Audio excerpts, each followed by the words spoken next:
Good morning, guys. Thank you so much for joining us. We're coming off of a long holiday weekend, and I hope you all had some time to relax and to remember our men and women who have served our country yesterday. I appreciate you coming on. It feels like a Monday, but it is a Tuesday, so that's a good thing. Today we have Ken joining us again. We last spoke to Ken in December of last year, and so it's been about 6 months right on, which is an exciting time to be talking about the truckload rates and volumes and market trends right now, because this will be that 6-month RFP pattern that's kind of kicking off. And we have a lot of midsummer RFPs, and we have a lot of things right now that we're going to be watching in the truckload market. So I think it's a very timely conversation, and excited to go ahead and bring on Ken. He is the Chief of Analytics at DAT, and this is the second time on the show. So Ken, thanks so much for taking the time. Good morning. Thank you for having me.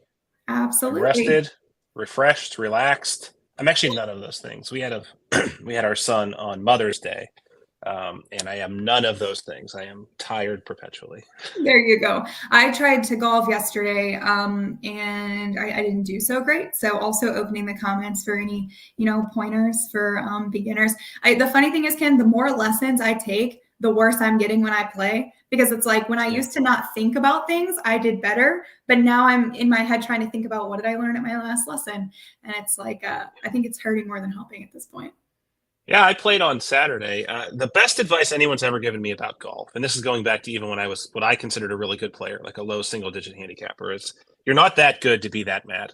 So I'd get real mad after shots and blow up, and I tell myself that all the time. Like when I shank one or I hit one into the water, it's like, you're out here, it's beautiful. You're on a really nice golf course, and I'm not good enough to be that mad.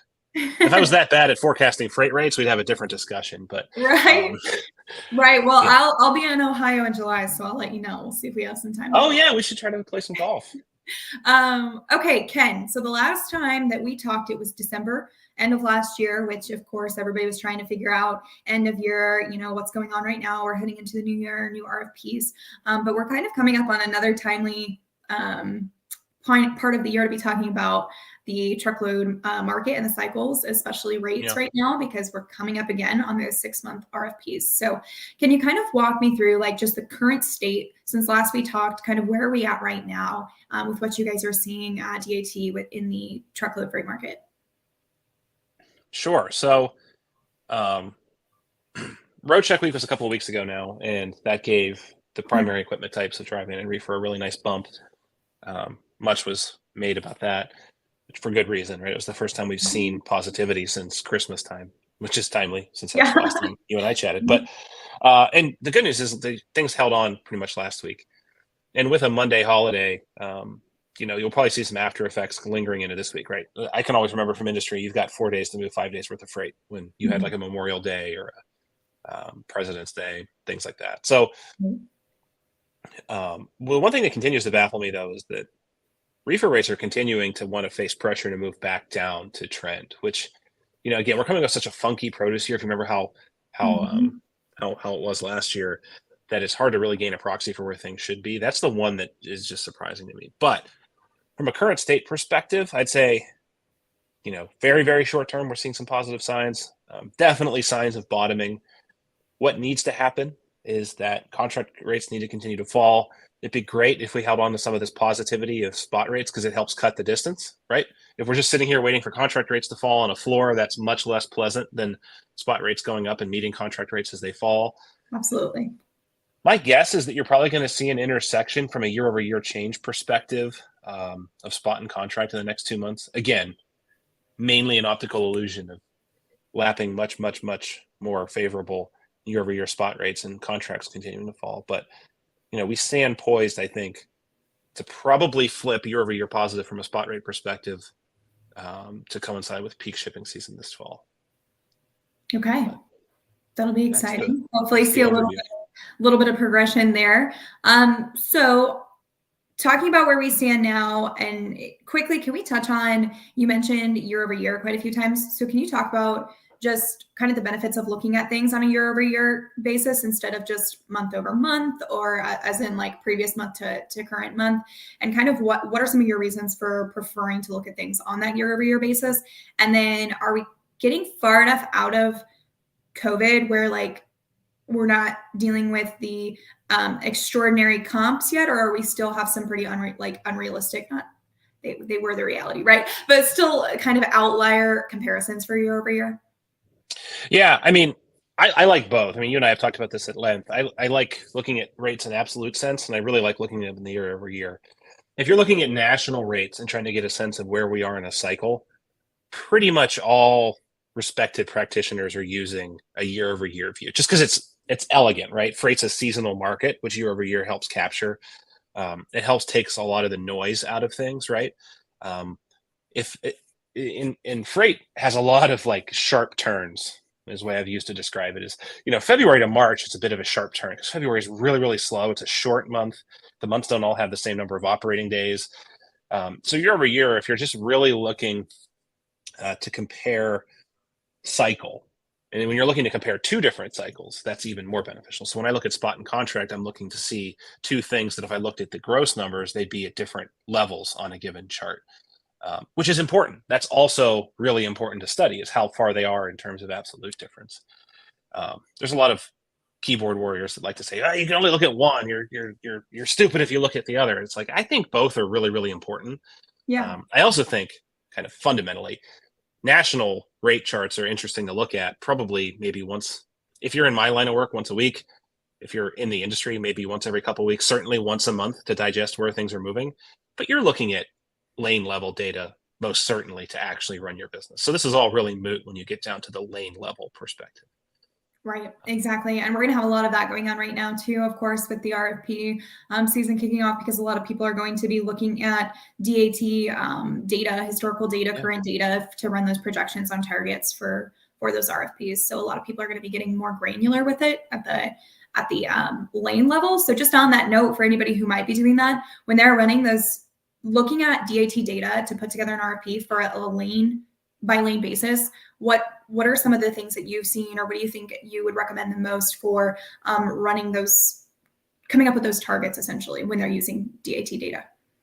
This is the hardest part of time to run an RFP, right? I called on our show. I was just talking to Tim DeNoyer a little bit ago, and you call these like the armpits of the freight cycle, right? Because I use an unsavory term because they are unsavory points, right? That feeling you get in the pit of your stomach when you're bidding an RFP and you know the market's about to pivot downwards, like we saw. I don't think anyone expected it to come down as sharply as, I mean, we expected to end up here. I think that the way that we got here is a bit different. Now that's a good problem to as an intermediary, right? To bid at the absolute top of the market, and if you win freight there, that's why you see 2,000 people at TIA this year. Now this is, again, I've priced through 3 of these in industry. This is the hardest, scariest time to price, right? Because right, you can hear us say it's at the bottom, but at the end of the day, if you price something at these levels and the market doesn't turn up, that's pretty good for you. But if you didn't expect it to turn up and it does, you're in a lot of trouble, right? You've locked in at a low point and the market's moved against you. There's really not a lot of room, pending absolute catastrophe for the market to move downward. So this is a tricky time. I mean, no doubt about it. And 1 or 2 months can make a really big difference. Especially if you're a smaller shop, right? If you bid expecting the market to turn in July or August and it turns in May, that's a problem. So, absolutely. And again, this is where year over year can really help. If you're an incumbent on lanes, I would highly recommend looking at year over year perspective, because it gives you a much easier, just from a practitioner standpoint, a much easier way to look and say, oh, okay, well, this lane's trending up 3 to 5%. As an incumbent, I might nudge it up, or especially when it's down, it really helps you suss out. You don't want to lose that lane to a competitor that's going to try to poach you. So those are when it's really helpful to look at where things have trended, because and again, if it's a 6-month RFP, like you mentioned, don't go year over year. Revert yourself back to where the market was like 6 months ago. That's a great call out. Yeah, changing the strategy a little bit on the 6 months. And right now, I think it's also an interesting time to think about if the RFP you're participating in, is it a 6-month RFP or is it a 12-month? Because that's going to kind of make a difference, especially where we're all kind of tossing up, when is this market turn going to happen? There's obviously a little less risk and exposure there on the 6 months as opposed to the 12 months. Now, if you're a shipper, though, not to interrupt, but if you're a shipper, you'd lock in a 48-month contract right now if you could. Yeah, exactly. Right? Why wouldn't you? Like, even if things went down another 3 to 5 cents, I mean, who cares at that point? If it went down another 10 cents, who cares? I think shippers are really enjoying the benefit of having really great service right now and saving a bit of money on their contract and certainly on their spot freight. So if you're Absolutely. them, they're in no real hurry to do just about anything at the moment. Okay, so we talked about the different timing there on the RFP. So let's kind of talk about that a little bit more. If we're talking maybe like a short, maybe as in like 2 to 3 months, and then a medium kind of 6 month-ish, and then long-term outlook on the market, long-term being 12 months. So let's start with short, like short term. We kind of already touched on a couple points here, but what are we thinking we're going to see most likely in the next just 2 to 3 months? I really think the carriers need a strong buildup to the 4th of July. Again, that it's funny. If you look back at like the prior to COVID, we all experienced it. I know you did. The strongest freight cycle we've ever seen was the ELD driven one, right? That was 17, 18, that boom. Almost to the day after 4th of July holiday, whatever the next business day was, the market went into a reversion, like literally to the hour to the day, things slid off. So that's a very strong seasonal tipping point. And just to lay out what that road looks like, you get to the 4th of July, things slow down as people go out for holiday. They don't really do much. The next big thing, if you're a shipper, especially retail driven shippers, is to start planning out when your ocean freight's going to come. Leading into Christmas, we all know things go from bigger to smaller. So it goes from boats, probably to trains, to trucks, to kind of bread vans to your house, right? So prior years, the last 3 years, shippers have given themselves a lot more leeway on the ocean. They've brought freight in sooner and paid the price to let it sit, the warehousing cost, because of the congestion. And we thought that might happen this year if there was a labor dispute. Doesn't look like that's going to happen. Yeah. So Yeah. that means carriers who are operating on a shoestring right now are going to need a healthy buildup so they can pocket some change to hold them over to a presumably longer slowdown over the summer. That's probably what's going to happen. You're going to see freight build up into July, things slow down, probably stay down longer. I do think the overall effect of waiting longer for that shipping is going to be better, right? I think you'll see a sharper uptick in rates once it starts moving on truck because they'll need to move it. They'll have less time to play with. Yeah. And then I don't see meaningful market. It's looking more and more like a 19 year where this year is essentially going to be a throwaway year from a rates perspective, where you get through it best you can, and then the market goes back sometime early next spring into a typical reversionary cycle back into the upswing. Now, if it's a really poor buildup to the 4th and rates regress back to where they were, I think you could see enough capacity exit the market to lead us into that news cycle earlier, which is an unfortunate, but could be a long-term benefit, right? I think the quicker we get to that next cycle, the better off everyone will be, except those who have to attrit out. Yeah, I really like that call out there on the imports because, man, there was so much talk about that last year. Like, are we going to have a pull forward? Is it going to be, when are imports coming? And then everybody was talking about how there was no peak around the holidays, but then everybody was trying to make the case that it's because they came in sooner. So kind of maybe seeing more of what would be a traditional historical pattern this year for the imports around the holidays and summer. Yeah. I think that'll be right. Okay. I think when you cut through all of it, there was a peak last year, right? It started a little late, oddly, right? Because I think a lot of it moved before we started measuring, right? I think to your point, we saw a mini peak that probably happened in August, September, right, and then really, really slow, and then it really roared and ended probably better than a lot of other years on record. And then it just there was no systemic reason for rates to stay where they were. So right after the holidays, they flushed back exactly where they were, right? I think our rates in early spring were exactly where they were in October before the peak buildup, like to the penny. So we need to start seeing non-seasonal, non-acute, systemic supply and demand changes to get the cycle back. It's not just, we were talking earlier, right? The market just doesn't wake up one day and decide, you know what, it's time to start going back up. Right. It just doesn't work. So exactly to that point, in talking about that medium to long-term outlook, obviously something has to happen to stimulate that reversion. So do you have any ideas what you think that might be? What's going to lead into that? And other than going back to being regulated, which I need to start hedging with that because it's actually true, which is not going to happen, but it could happen. There's only two things that can drive the market. It's supply and demand. We know that, right? Adam Smith's invisible hand. And both things could happen. We've seen markets where demand has went through the roof and there's something happened like ELDs that brought back supply, which just skyrockets rates. COVID's another great example. everyone needed a new patio set, and COVID took drivers out of the pool. It went crazy. Yeah. So what needs to happen? Either one or both of two things. So demand needs to go up, supply needs to go down. I'm not seeing any, I don't know about you, I'm not seeing any real, I don't get any warm and fuzzies around demand driven recovery in the next 3 quarters. Although yeah. we just talked to about 50 of our largest broker customers, and we had a couple of roundtables with shippers. A lot of them are more optimistic than I would have given them credit for. And the main reason is their destocking is going better than planned. So they're expecting to be right-sized by mid to end of summer, if not already. I mean, some of the big retailers, which I can't mention, have indicated they're already completely through their destocking. No, I've seen some recent articles and been reading reports and watching the inventory to sales ratios. And it does seem to be, I think that there's been a decent amount of progress that maybe was a little bit better than people expected in the retail and wholesale side for working through those inventories. So that is a good sign, right? Because the more on-hand inventory they can shed, the more they can start to get back to that, what you say, like balanced point where they're bringing it in and pulling it out in more of a timely manner instead of letting it sit in these warehouses. Yeah. So I think in reality, when I don't want to be a pessimist on this Tuesday morning, but if anything, my guess is that helps from the backslide of demand, right? I think if anything, that works to keep demand constant, which would be good. Don't get me wrong. Like, that would be a welcome sign. Everyone's doom and gloom. Every bank's going to go out of business, put the money under your mattresses. People are burying coffee cans in their backyard.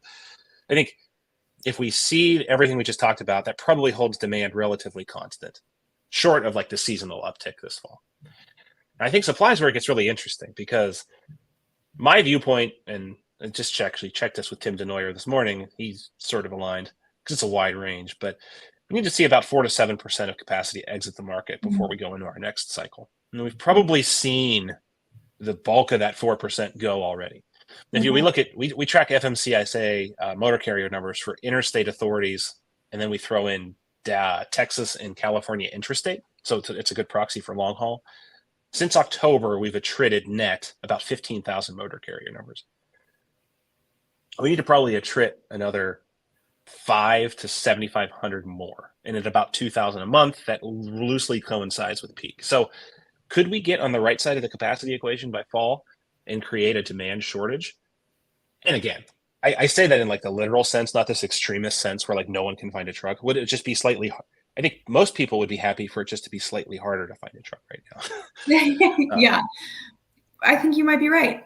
I'm going to throw a question out there because this is something that I've always enjoyed talking to you about. And so maybe I feel like I know a little bit better, but let's go ahead and answer this one for anybody listening. Yeah. Can you talk about how fuel, which obviously we saw a spike because of the holiday weekend, at least I know I did, because I went to fill up and I was like, man, poor timing. Literally should have done this 2 days ago. But how is fuel coming down right now going to potentially contribute to that attrition right now in the motor carrier base? So it's interesting. I think that's a saving grace. I think that's what's keeping a lot of carriers moving along.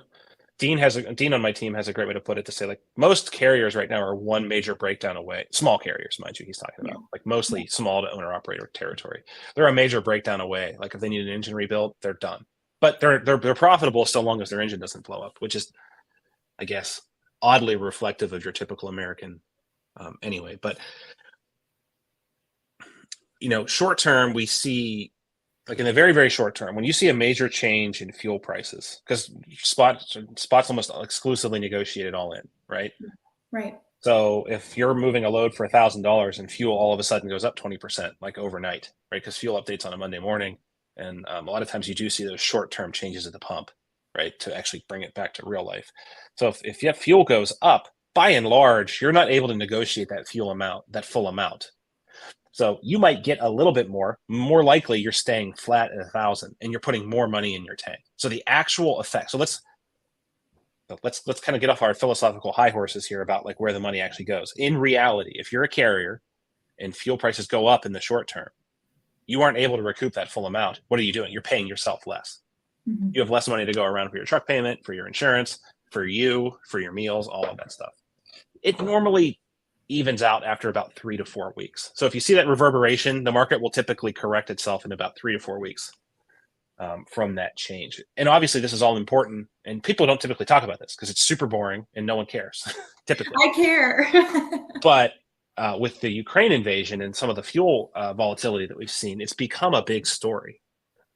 And that's largely what threw rates up an absolute cliff last, was it March, right? March-ish last year, was you saw the market slow down, but also this massive spike in fuel. And that cost, if you're not on a fuel recapture program, you're not going to pass that along as a shipper to the small fleets or to the brokers. So that comes right out of your pocket. Since we've normalized, since there's less choppy waters on the horizon, I think it'll be beneficial for carriers heading into the fall, pending no major disruptions. So I guess the extremely long and nerdy winded way to answer your question is the best case scenario is that it's a non-issue this fall for carriers. That's the best case scenario. Yeah. Okay. Which is probably likely, to be quite honest. Okay, so for anybody who's listening, if you do have questions, go ahead and start putting them in the comments because we would love to answer some questions if anybody has anything specific. But if we don't have any questions coming in right now, I thought we could kind of do something here at the end and just break it into 3 sections. There might be some crossover, so just a couple thoughts for each. But we have 3 major participants in the full truckload space. We have brokers, carriers, and shippers. So if someone who is a broker right now asked you, what's your 2 sentences of advice, going into an RFP or just looking at the market right now, let's run through that real quick just for each situation. Just a couple of pointers or things to be aware of or things to think a little bit harder on given the market right now and where we're projected to be headed. Because I'm sure you guys and your team get the opportunity to consult with a lot of these different parties this time of year. Yeah. So let's start with shippers, huh? That's the top of the supply chain. Sure. Everyone's a shipper. I think from a shipper perspective, it's minding the cycle, right? The good times won't be here forever, right? You're not going to continue to see this, that if you're planning on a 12-month horizon, you can reasonably be assured that you will see higher rates at some point in the next 12 months. I think that's the first thing to keep in mind.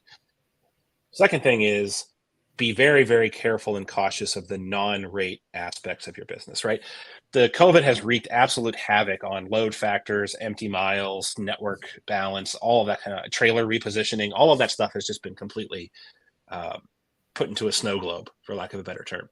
So as we really start to see things get to normal, I think it's really important to go back to basics, especially if you didn't come up in an era before COVID where you were thinking about intermodal, like mode optimization between the rail, between truckload.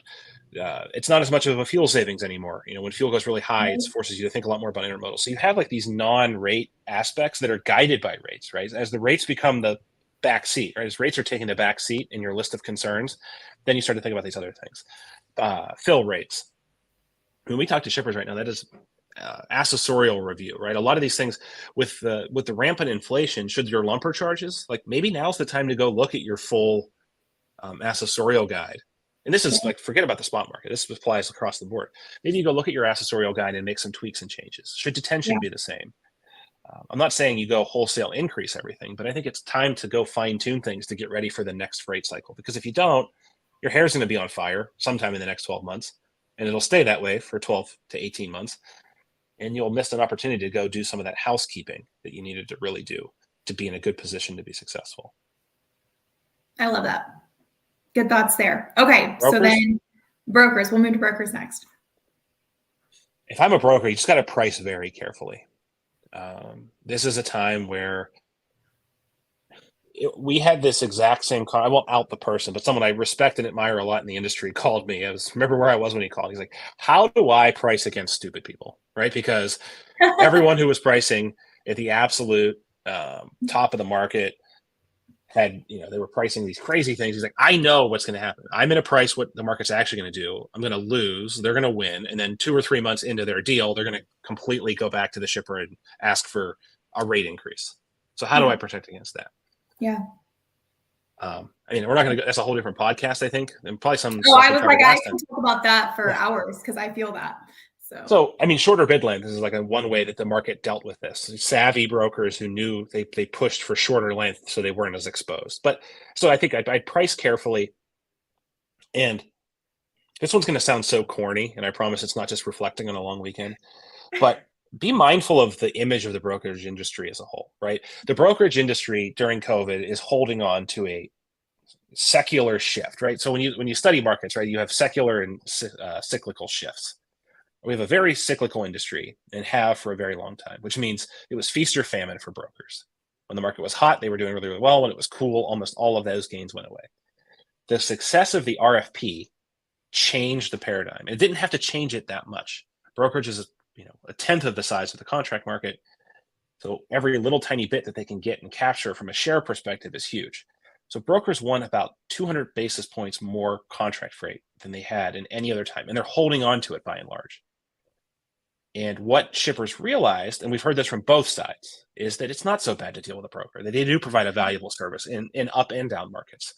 They're not, scum of the earth, for lack of a better term. They are valuable business partners. So a lot of shippers have changed. And when I was in the industry, like even the most progressive shippers were doing like a 5-in-1, 5 assets and 1 backup broker. A lot of them are working brokers into their primary routing guides now. Don't lose sight of the fact that that can change on a whim. You can lose that trust much faster than it took you years and years. You could argue decades to gain, right? So that's what I would be doing as a broker, is continuing to protect service, being mindful, being vigilant of bad actors. And I would double broker or anything. Add to it that we know it is true that during COVID, a lot of shippers brought in a lot more brokers than they've ever run with before because of all the volumes that they had. And a lot of people right now are working to whittle down their incumbent base or really reevaluate their partnerships. And I think that an RFP effort is a really great time. And this is probably the first time that if you were brought on during COVID, okay, sure, then like the last year you might have given some concessions, but that was still a pretty safe play, right? Because the market's been consistently working itself down. Mm-hmm. This will be the first time for a lot of new providers to a shipper that they're looking at pricing when a market's probably going to be on the upside at some point during their contract term. So just really thinking about those discussions and relationships during this RFP cycle. So think about this, right? I'm saying this to your audience, not to you, because I know you think about it. Think about it and have it the ready. If I'm especially a smaller broker, right? Think about all the reasons it makes sense to have you in the routing guide in addition to or instead of an asset-based carrier, right? And now's the time to make sure that pitch is like ultra sharp, because if I'm a shipper right now and I'm deciding between keeping a 50 to 100 truck fleet in my routing guide versus you, I need to hear all of the reasons why it's going to be great to have you on in 6 months when that market turns, and I actually do need a skilled capacity finder, and why these 50 trucks for every state. That's the term I used to remember in the brokerage. They only have 50 trucks. That's only 1 per state. You do business in so have that pitch ready, because it's coming, and the natural inertia is going to be more towards the asset side. So I think, and I don't say that as like pandering to brokers. I think they do provide. I wouldn't say it if I didn't think they provided such a valuable service to the industry. Right. I'm just glad that shippers are finally starting to write. Okay, let's do carriers real quick. Yeah. Just weather the storm. I mean, you can almost brand that slogan at the moment. It's, the good carriers are going to stay in business. And again, I've been saying this to the point of being a broken record. It's not going to be Mad Max, right? Even in 19, when we saw record levels of carrier bankruptcies, it wasn't like you drive down your I-80, I-90, I-75, and you just saw every mile dozens of power units parked, right? It doesn't work that way. We're looking for small changes in the macro capacity picture to have large impacts. But those small changes still impact a large number of business owners, a large number of families. So I think the key here is run your business as effective and efficiently as you possibly can. Manage your empties, manage your speed, manage your costs, take advantage of all the fuel programs that you have access to, and then just be mindful that good times will come again. It's just the natural, you don't have to be faster than the bear, right? Right. If you're being chased by a group of your friends are being chased by a bear, you don't have to be faster than the bear. You just have to be faster than your slowest friend. And unfortunately, that bear is going to get some more slower friends before it's full. So just be mindful of that. There are ways to run more efficiently. And we can do another whole podcast on why say no to cheap freight is one of the most cancerous and long-term negative things to ever happen to a given industry. And I think if carriers knew why, they would see that first for what it is. But this whole say no to cheap freight thing is preposterous. I'm not saying you should say yes to cheap freight. There's just a lot, understand why the freight is cheap, maybe. Yeah. And understand, cheap freight might get you into high paying freight territory. And the most effective thing you can do as a truck driver is keep those wheels turning on, as a whole, profitable freight. Yeah. No, Our mutual acquaintance Kyle Littner had a great post about this that showed, it was a few weeks ago, but it showed the effect of like 2 great loads versus like 2 good loads, 2 mediocre loads, and 1 stinker load. And the truck ended up making like $2,000 more profit. I forget exactly what it was, but basically it says what we all know, that it's been in the industry. Yeah. No, I like that. We talk to a lot of carriers when we're pre-sourcing on capacity side, and we still see some occasionally will submit like $4 a mile on these lanes, and I'm like, do you want, like, knowing what the market is saying right now about this particular lane, do you want the freight or not? And do you want it when it is $4 a mile if that happens in a year? So trying to understand the long term there, and that's why it's so important. And I appreciate you coming on to talk about the changes that we're going to see in the short term and the longer term markets, so that you can start building more of a longer term strategy around your freight and your network and what it is you're looking to operate. So, Ken, we're at time today. It flies by every time. It does fly by. But I think we probably proactively answered a lot of questions there, because I saw quite a few people in here and no questions. So if anybody does have questions that maybe if you listen back to this on Spotify, Apple Podcasts, or even on LinkedIn, you can come back here on LinkedIn, just drop some questions in there. Ken or myself are happy to jump in and answer those in the comment section. The comments will stay open even after this recording closes here in a few minutes. So thank you, everyone, for coming. Please be sure to follow Ken on LinkedIn if you don't already. You catch his other podcast appearances. He's on quite a few these days, staying busy. He was on another one this morning with Tim, so make sure you go listen to that one. And thanks so much for joining us for coffee today, guys. Bye, everyone. Talk to you later.